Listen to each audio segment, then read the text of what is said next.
Hello, product people. Welcome to the Product for Product podcast, hosted by Matt Green, data advocate and product manager, and Moshe product leader and author.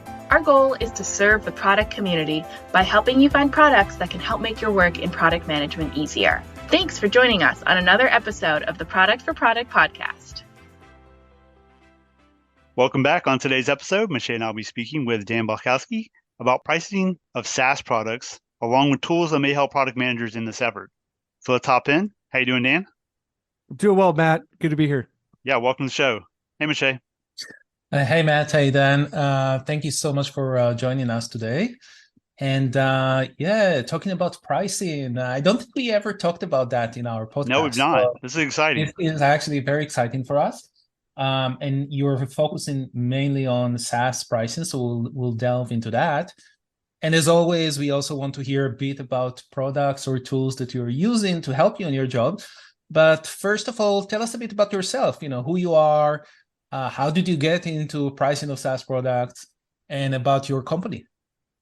Yeah, well, so Product Tranquility, we're a consultancy based down here in Austin, Texas, and we help mostly high volume B2B SaaS CEOs define pricing and packaging for new and sometimes existing products. And so I spent my entire 20-year career in software. I started out more on the value creation side than the value capture side. First as an engineer, writing code, and then engineering management. Ultimately, I became much more fascinated by how the products we built created value for customers and turned into dollars and cents for the business. And this led me to pursue my MBA. I didn't realize it then. I was quite lucky.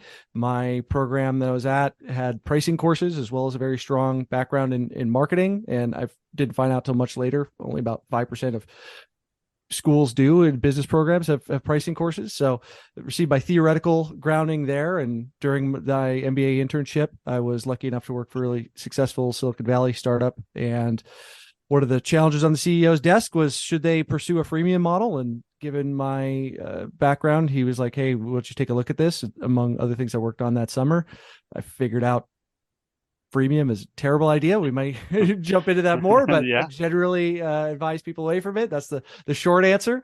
But after that, moved more into product management roles, building products, features, also involved a different, pricing and packaging exercises from time to time, and now I have the privilege of helping founder CEOs and their teams build sustainable businesses, help them get in their hands as many customers as possible. Lots of history there in a very short time, and kind of remind me of a bit of my history as well, because I also started in software development, leading software development team, did not an MBA, but master's in information systems, but I had to take some MBA courses as well. And marketing was the one that I did the most miserably in. So that's probably why I never got into marketing. But but thank you for that background. That's really cool. And why SaaS specifically? Why not pricing for any type of product?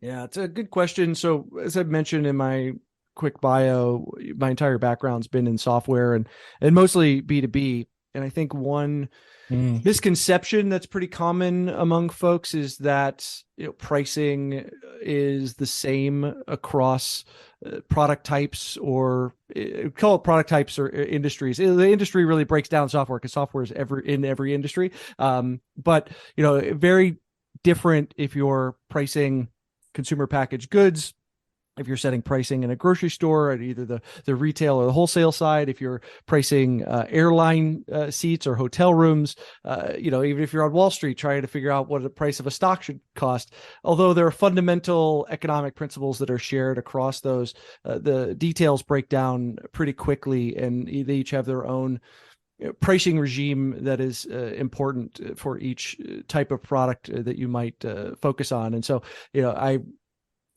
during my time in business school, the marketing program had a bent more towards kind of the consumer packaged goods side of marketing, which is useful and helpful, but some of those principles you absolutely cannot apply to pricing SaaS software. And believe me, I tried and made those mistakes, so I do not recommend it for anyone else. Right, but there's still, and there might be also in your situation, companies that develop SaaS product for businesses, but they still need to sell it as an on-premise or private cloud type of products. So is pricing for those type of products different from a SaaS product, or is it it has some correlations?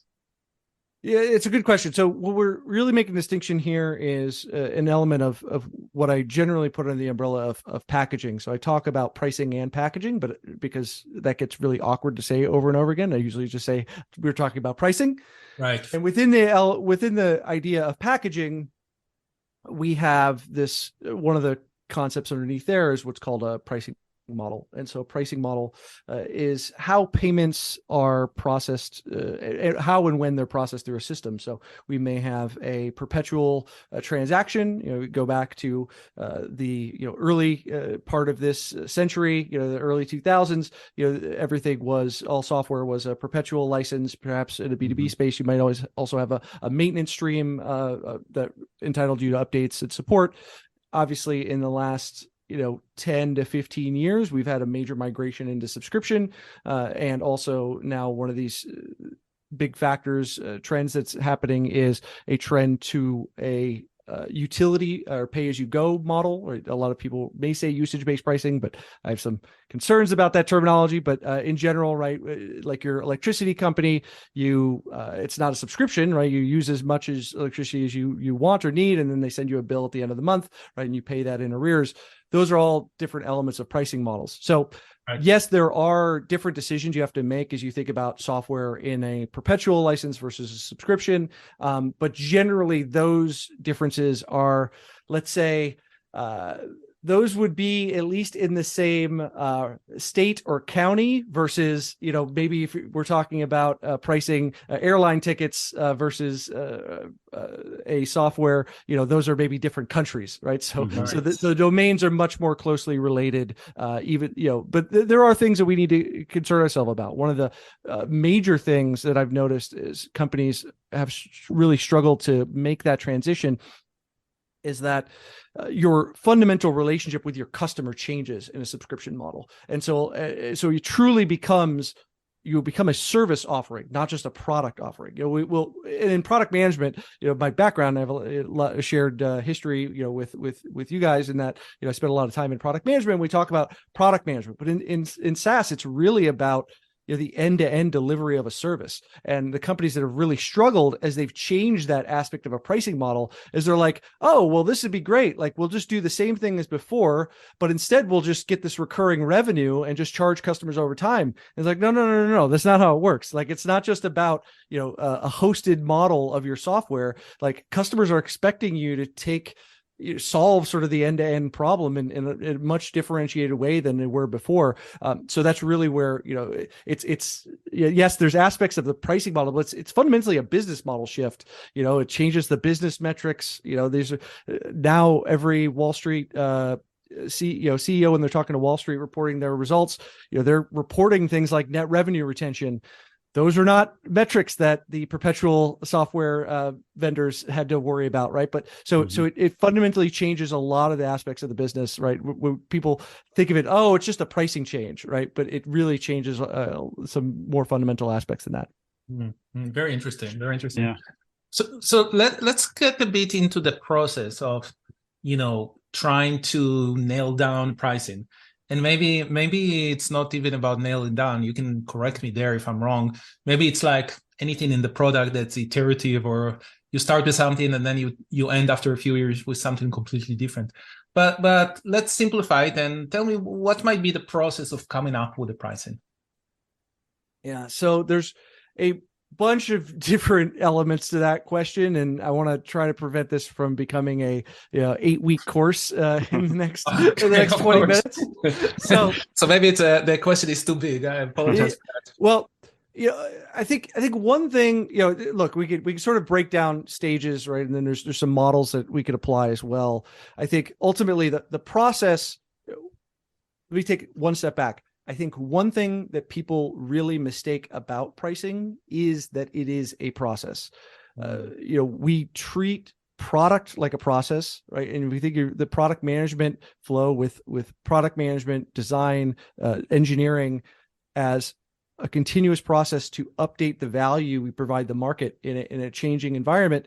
right? We need to think about pricing as the same thing, where people too often think of it as this one and done exercise.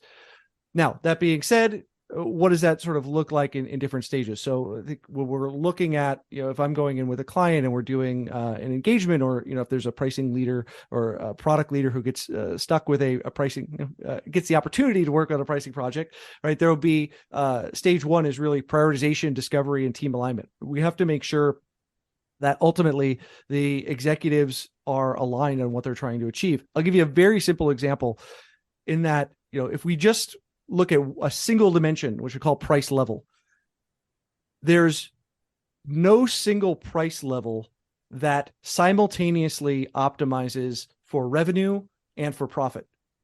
And so, that's a simple single dimension item that, if the executive team is not on the same page of, are they trying to optimize revenue, optimize profit? Like, doesn't matter if the data is, you're going to come back. Like, you can't simultaneously satisfy everyone if they have different goals, right?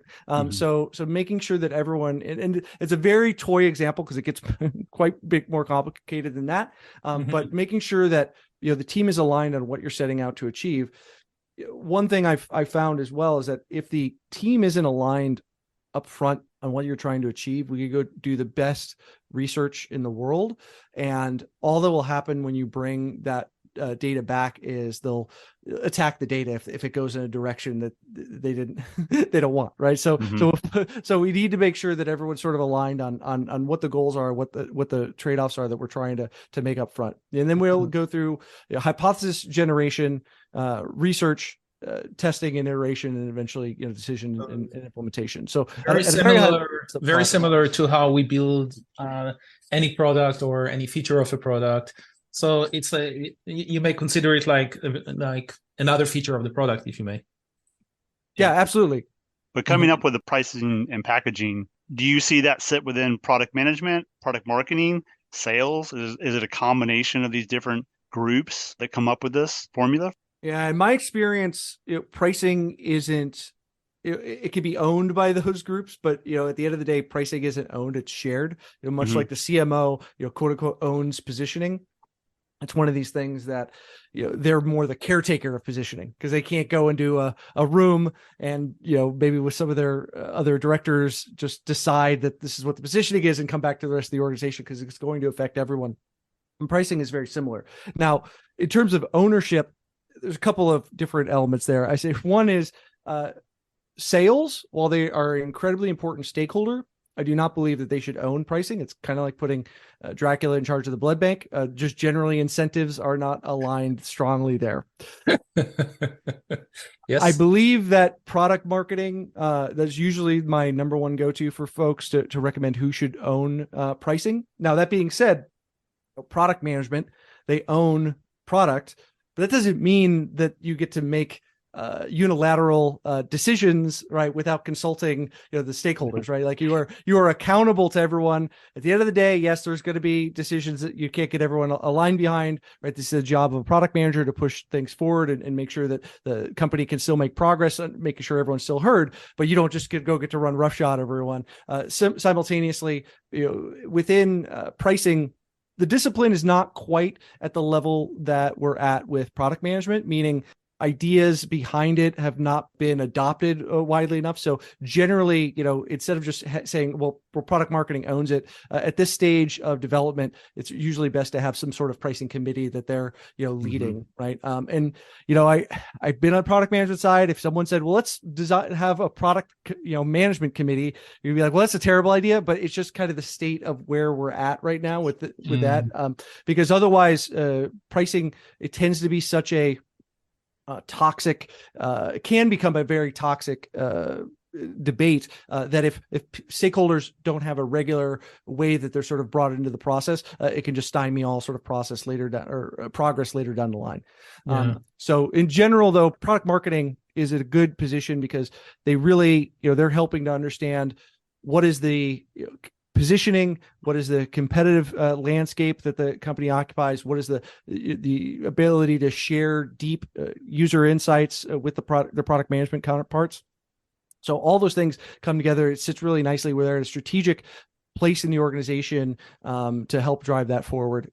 So look, it's owned in different places. It actually makes my life quite difficult because company to company, it's not owned in a similar place, but that would be the argument I would make. Yeah. It's really interesting. The first time that I was asked to come up with the pricing, I was scared to death. I was a product manager at the time. My official title was product owner, but I was really product manager. I had another product manager working with me. It was a small startup a few years ago. And before that, I was like always hands off from the pricing because I'm like, I want to solve problems and to build products. You guys take care of the price, whatever you want to sell it and stuff like that. But I think before that, I had product marketing involved and they were responsible for it. So there was a much more, sizable organizations, where this one is startup. We didn't really have those. So we were asked to do that. And then we started like, okay, so we have to learn about pricing and how do we find the right price and how do we guess what the price is at that point, and how do we ask the right questions to the people that going to give us like, are they comfortable? Is it too cheap? Is it not? Is it not expensive enough? Is it too expensive? Just to find the right price there. So how do you do that? I mean, and again, I probably ask questions that are. That can take like a whole 8 weeks course to answer, but and maybe how do you do that and don't compare yourself to competitors? Easy thing to do, right? That could be one of them, but you know what? Maybe with the focus we have usually on products, maybe if you can tell us a bit like some of the tools that you're using to get you more of that information to define the price. Yeah. So I think first of all, something we really haven't touched on, I go back to this idea of pricing and packaging. When it comes to SaaS pricing, most executives think that what you charge will determine your success. In fact, who and how you charge determines your success. So you're asking very detailed questions about determining price level is what I would call it. But, I would spend, most of my time on what the price tag goes on and little time on what number goes on the price tag. The problem was that specific product, that's what they tried to do really to start with. It was an AI product that solved an old problem in a new way.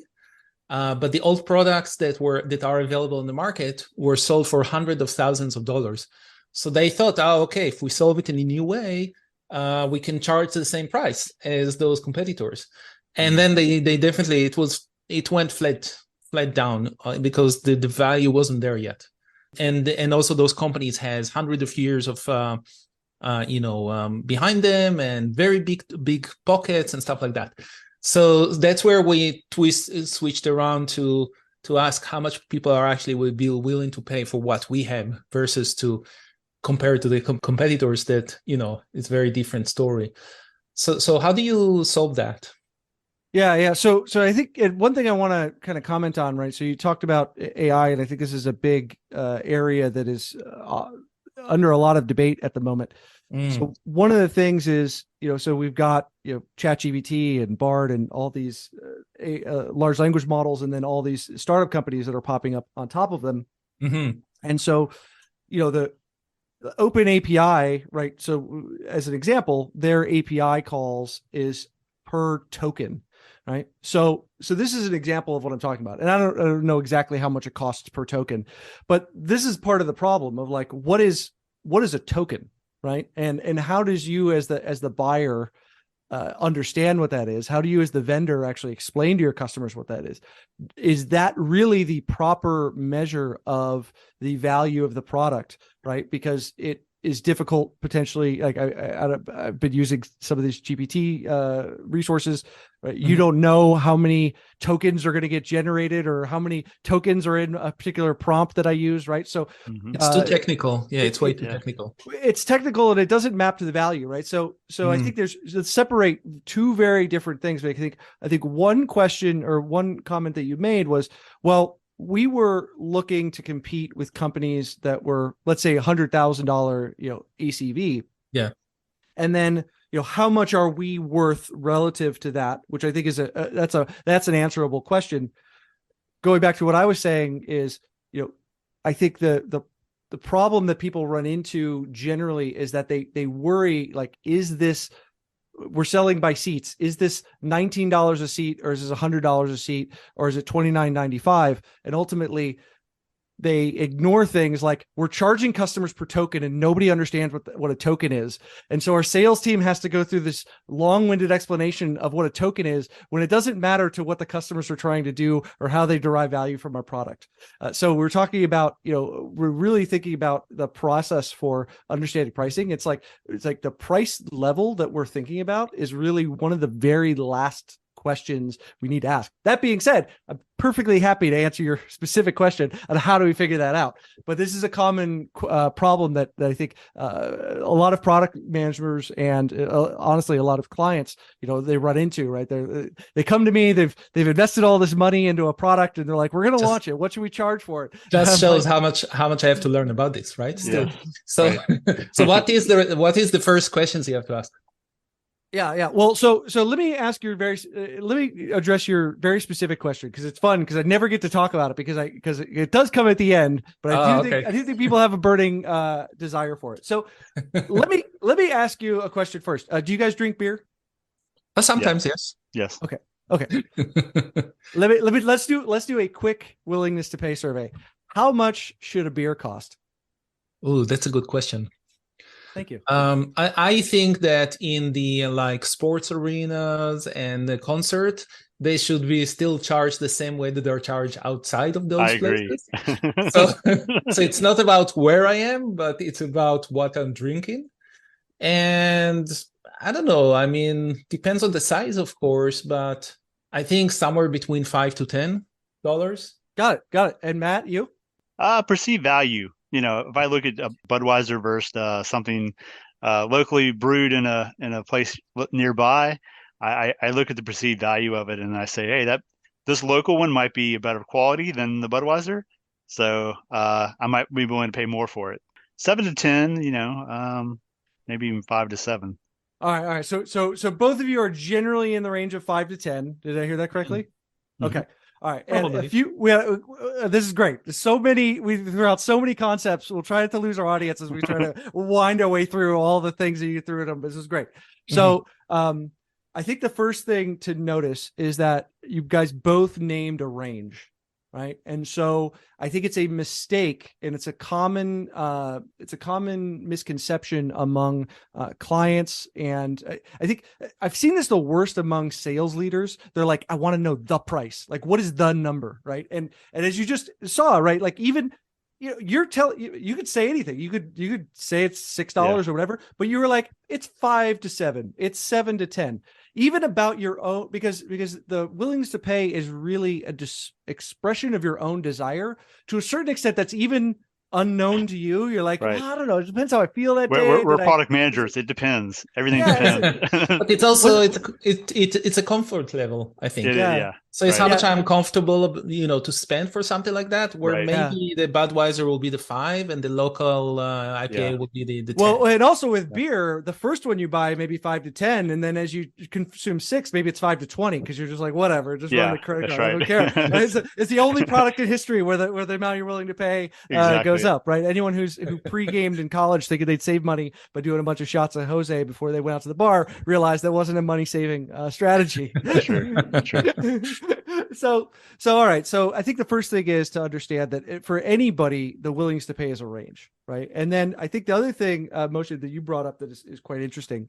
You preempted my thunder, which probably means you heard one of my podcasts before. But the idea is there is dependence upon the context that the customer is in, right? So you pointed out that I'm at a bar, right? But then I go to a sporting event, and all of a sudden it's twice or 3 or 4 times. I refuse to buy over there. I never do. But you will notice that they do sell. There's always a line. They sell. Right? Because most people are not like me. Fair enough, right? And so the price that someone is willing to pay is dictated by the context that they're in. So, going all the way back to some of the process questions you asked earlier, right? One of the very first things that I need to get clients we work with to understand is that understanding customer segment is critical to the pricing exercise, because the pricing is in many ways dictated by the context the customer in, the outcome that they're trying to achieve, and that will differ by customer segment. The value that they're going to receive from your product and the competitive alternatives are determined by the context that they're in, right? Actually, in Coca-Cola, we're talking about beverages. Coca-Cola got in trouble for a few years ago. They tried to change the price of Coke in a vending machine depending on how hot it was outside, because they realized, they were like, oh, people will want to drink more Coke if it's 90 degrees Fahrenheit versus if it's 60 degrees Fahrenheit, and therefore which actually is a beautiful pricing exercise from a pricing person. That is a beautiful way to go, but I think people thought that was maybe a little too on the nose, and it maybe had a similar reaction as you, Moshe, of not overcharging me when I'm in the. Well, it's a bit similar to how when you go to a convenience store and if it's in the fridge, it will be more than if it's on the shelf because it's cold. So they will charge for instant for pleasure. I guess for the instant pleasure or for the temperature. I guess you're charged. Well, that's the thing. Cooler They're not charging for the temperature. They're charging for the value they give you by immediately being able to bring something cold. Yep. Exactly. And the final thing I'll point out among your responses, again, there's so much gold in just what you guys said in response to my question. We could probably do a whole other podcast episode just be unwinding it. But the other thing, and I really like what Matt said, was he was like, well, if it's a craft beer, it'd be this, but if it was a Budweiser, it'd be this. And it was about the relative value between those two. And I think one thing that's fun to point out is that, when we talk about price, and price is directly related to value, there is no absolute value meter that we have in our heads as human beings, right? Where I could just go in and say, it is worth this many points of utility to me, right? All value is relative. Any pricing or value question is relative to something else. So this is a long-winded way, Moshe, of getting the answer to your question. So I'll give you your listeners two very tactical ways they can talk about willingness to pay. So let's start with that last bit, a relative value question. So let's say I am selling CRMs. We're up against Salesforce, right? I can talk to in my market research to a potential customer that fits my ideal customer profile and say, all right, given what I've showed you, I've sort of given you a quick demo of the features and talked about some of our value proposition. Given that, what if Salesforce, is 100 points, what is this worth, right? Is this 50 points? Is this 150 points, right? Helping get a relative evaluation, right? And so, assuming that you have a competitive intel, how much Salesforce translates, right? You could do a pretty good translation of price and willingness to pay based upon a question like that. The other method that could be very useful is it's named after a Dutch economist who invented the method back in the 70s, but it's called Van Westendorp was his last name. And so going back to the idea of these willingness to pay as a range, we think about asking prices with a set of ranged questions. So usually it's a set of 4 questions. So at what price would you buy this product? Or at what price would you consider this product so cheap you would doubt its quality? At what price would you buy this product and consider it a bargain? At what price would you buy this product and consider it getting expensive? What price would be prohibitively expensive for you? And what this does is, again, a single answer, right, helps. As you aggregate these data, there's ways that you aggregate it to get to an overall sort of market price. But why is that better than asking just point blank, what would you pay for this product? Which is a terrible question. You should never ask it. One of the reasons among many why you should never just flat out be like, what would you pay for this? Is because pricing is often given in a range, as you guys demonstrated. And we don't know when we ask a non-ranged question, which end of that spectrum are we getting, right? So are we getting the answer that they're like, well, I hope I'm anchoring you super low so that like I could get a bargain for this when it first comes out, or am I anchoring you super high because I think that's what you want to hear, right? We're able to ask very targeted questions across that range. Hopefully that was exactly the method that I found back then when I had to do that research. So we did that. We created a survey and we found some clients and we asked them this question. But what I remember is we also had to somehow put the context in there about what the value we're trying to give them. So that's I think it's probably the most complex thing, because it depends how you present it to them exactly. That will be both concise but also truthful, that you're not giving them unrealistic picture of the of what the product is really giving you value wise, right? Well, if you guys are aware, there's a famous economist, famous psychologist who would have posthumously got the Nobel Prize in economics, but Amos Tversky, who worked with Danny Kahneman on the creation of prospect theory, and Amos had a really insightful quote that I love, which is, people don't react to things themselves, but to the description of things. And so I think this is one really important thing that as you were highlighting, Moshe, is we can run two pretty much identical willingness to pay studies. If we describe the product differently, we'll get different answers. So I think this is another element, which is willingness to pay is not like Planck's constant. It's not like the speed of light. It is not a variable that exists out in the universe independent of human desire and understanding. Like, willingness to pay is an outcome. It changes depending upon the context we provide, the context the customer is in at the time. If I ask you how much you're willing to pay for water, that's going to be different if you're sitting at your desk in the middle of workday versus if you've been in the desert for the last month, right? Yeah. So, so the context you're in when you're responding to it, and how I describe that water, is it Evian? Is it from the French Alps? Or is it just some water I pulled out of the bathtub, right? Those are going to change your willingness to pay, right? Even though fundamentally maybe the chemical composition is still, there's H2O. We've got a very clean bathtub in our example. Thinking about the the beer comment. So if you told someone who's never had a beer before, hey, you can either have this one from like one of those famous brands ever, or you can have this one from this like local place that no one's ever heard of. And if you it's all the way you describe it. So the person's I'm going to pick the most famous one. That may not be the best one, and it may not actually sell for the most. It's all about how you describe it. So I thought that was a great point. Yeah, framing is very powerful, and especially if we get into value-based pricing. Thinking about Evian is actually a really great example. So I think, one of the problems I have, is that anchoring and framing is real, and it's real not only for your customers, but it's real inside of the firm. So, one of the challenges I'll have is that, say a company is building a new product. Had the situation happen before where, some SVP of product, they're like, want to talk to the rest of the executive team about an upcoming product. And then at some point they've got to put a number on a slide for a price, right? Well, maybe they've not had any time to do any research like we just described of what are customers willing to pay. So now you've got a team of executives over time looking at that price, right? And then we go do some research out in the market and say, hey, here's what this product does. It's the best thing since sliced bread. What would you be able to pay for it, right? In a proper way.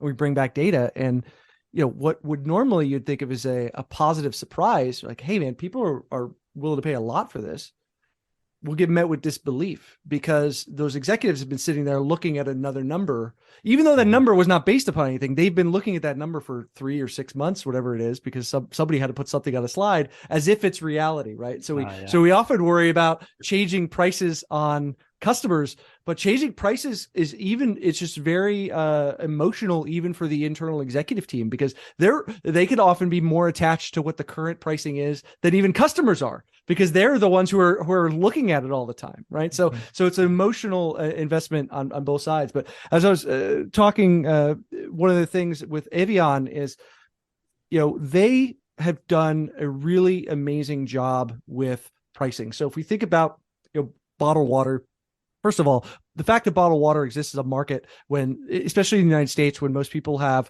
pretty much nearly free clean tap water that comes out of their tap, right, at like a millionth of a cent per ounce. We have Dasani at about 1 cent per ounce, and you got Evian at about 3 cents per ounce for bottled water, which is just amazing that Evian's able to create a price premium. But they didn't stop there. Evian came out with Evian facial spray. So Evian facial spray is a spray for mostly women to use on their color cosmetics. So if you wear color cosmetics, you get about halfway through your day and your cosmetics fade. Avian facial spray, you spray this on your color cosmetics and it revives your cosmetics for the rest of the day. So it saves you from having to do an afternoon application of your makeup. Avian facial spray is effectively water and an aerosol component, which is basically air. So it's water. Avian's able to charge $2.50 an ounce. Right, they charge 3 cents an ounce for water at a price premium compared to 1,000,000% of a cent. Right, so what blows my mind, right, is like this is water, right, and look at the ability that Avian has to change the frame of perception of the benefits of what they're selling, and the intransigence of SaaS executives that are like, well, we can't change our price because this is what we always change. It's like, look, they're selling water. You guys got to think outside the box. There's so much opportunity for changing how value and price is framed, and creating a powerful lever for growth that I think is just left on the table too often. And that's also another reason why it's probably fitting more under product marketing, because I think marketing people will have the skills to do a framing like that more. At least that's what I feel personally. Maybe I'm wrong about that. But going back to my grade I got on the marketing course. Marketing course. So still, this is a product for product podcast. So tell us a bit about the tools or products that you're using in your job to get to get pricing. You talked a bit surveys or surveying people. So I guess you were using some surveying tools.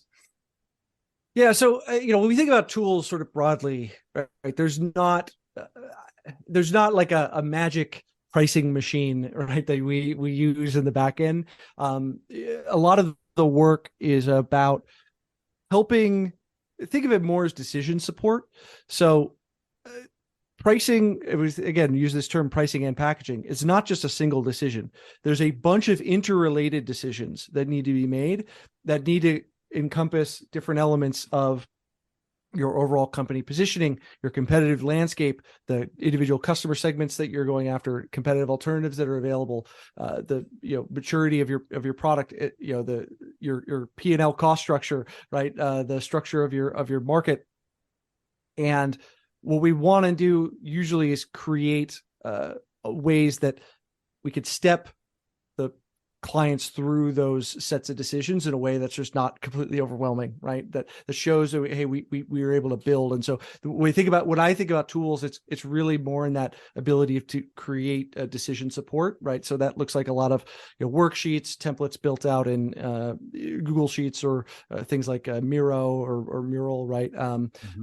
Yes, of course, we sometimes do willingness to pay surveys or feature ranking surveys, and there's specialized tools we use there. The financial modeling, scenario analysis, obviously data analysis systems as well. But there's, it's not just sort of a coherent suite for pricing in general. You did mention there is no magic tool for that. Do you think that there is a space in the market, or there could ever be like a product that is encompassing for this that can help you? I think I don't know if it's dream or it's nightmare, right?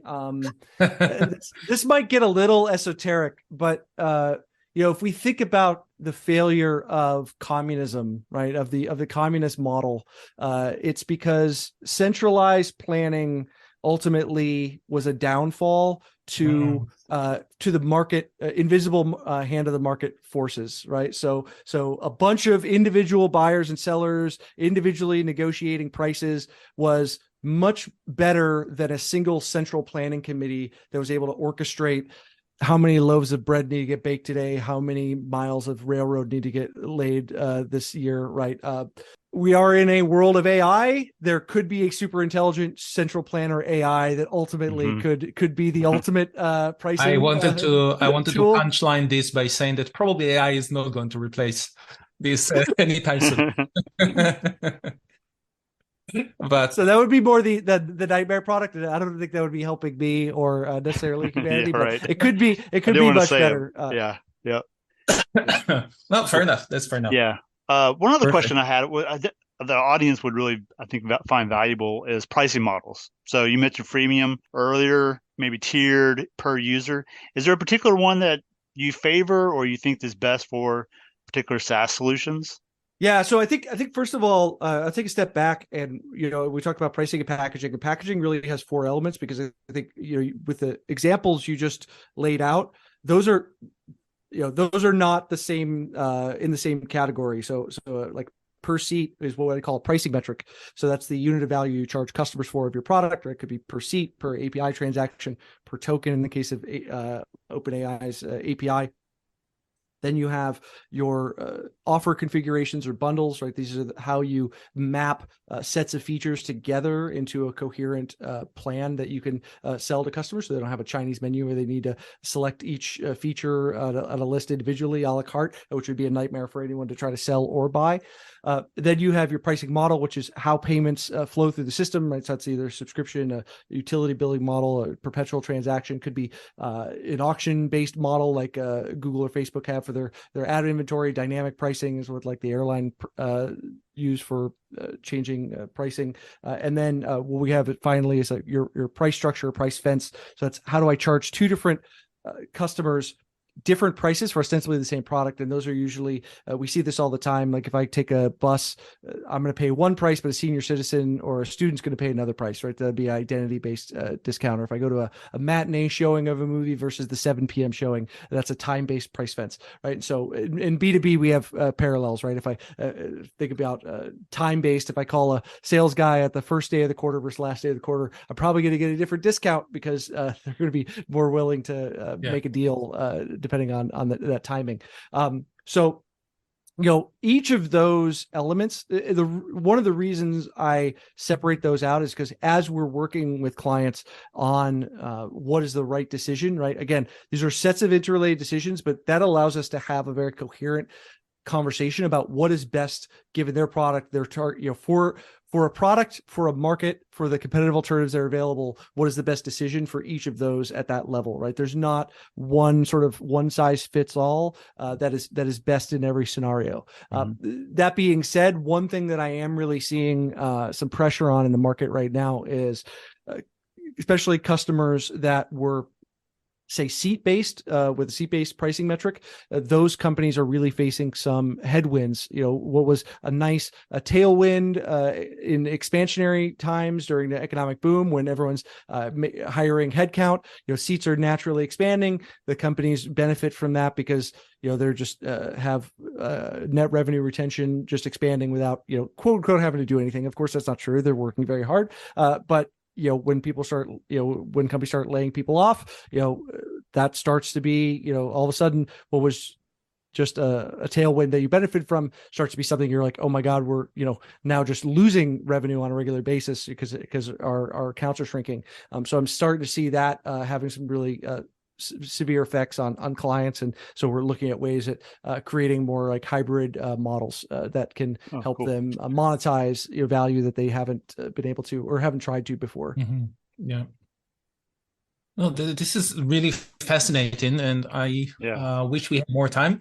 I kind of feel that we will probably invite you again to another episode talking about something, because I really learned a lot today. So I hope also our listeners will be learning a lot from this. Do you have any more questions, Matt? No, well, I'm sure there's probably some more that I haven't asked or haven't thought of yet, but there's a lot to unpack here. I think it's a very fascinating space that product managers need to understand and need to work with marketing and sales on. And so I think, Dan, thanks so much for being here. And like anything else, even if and I'm talking here to our listeners, even if in your company there is someone responsible for pricing and maybe it's product marketing, maybe it's someone else and it's not you, get involved in that just to understand, the process, understand the complexity, understand how by creating more value to clients, you might be able to affect the price, et cetera, et cetera. It's always like this hands-on experience, like I mentioned before, the one that scared me to death. After doing this, I felt much more comfortable with this. And, it also developed our empathy to the people that have to do. So it's definitely something that it's cool to do and get to understand how to do it. Thank you so much, Dan. Where can people reach out to you? Yeah, well, I'm happy to connect with folks on LinkedIn at Dan Balcauski. Just let me know you heard me on the podcast so I can separate it from the rest of the LinkedIn spam. And also, I try to blog and disambiguate this whole black box that is SaaS pricing regularly on my blog, which you can catch up at producttranquility.com. Perfect. Thanks so much, Dan. Thanks, Moshe. Thank you, gentlemen. Appreciate it. Thank you to all the listeners. We really appreciate the feedback and support. Please leave us a review to help others find the show on Apple or Spotify or anywhere else you're listening to the show.